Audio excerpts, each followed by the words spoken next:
மத்தேயு எழுதின சுவிசேஷம் 5வது அதிகாரம் 42வது வசனம் சொல்லுது, உன்னிடத்தில் கேட்கிறவனுக்கு கொடு, உன்னிடத்தில் கடன் வாங்க விரும்புகிறவனுக்கு முகம் கோணாதே. முகம் கோணாமல் கடன் கொடுக்கணுமா?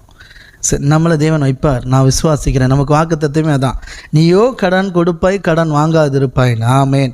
தேவன் சீக்கிரத்தில் நம்மளை அந்த மாதிரி கொண்டு வருவார். ஆமேன்.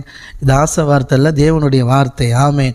நீங்கள் ஏழைகளுக்கு கொடுக்கறது, ஆமேன், எல்லாம் உங்களுக்கு திருப்பி கொடுக்கப்படும். ஆமேன். சரி, அடுத்து பாருங்கள், லூக்கா 6:30 என்ன சொல்லுது? அது இன்னும் கொஞ்சம் ஆழமாக சொல்லுது, உன்னிடத்தில் கேட்கிற எவனுக்கும் கொடு. எத்தனை பேர் வாஞ்சியோடு இருக்கிறீங்க? என்னிடத்தில் இருக்கிறத பூரா மற்றவங்களுக்கு கொடுக்கறதில்ல நான் விருப்பமாக இருக்கிறேன், இல்லை என்கிட்ட என்ன வந்தாலும் நான் அதை என்கிட்ட கேட்குற எல்லாருக்கும் கொடுக்குற ஒரு மனநிலையோடு இருக்கிறேன்னு எத்தனை பேர் இருக்கிறீங்க?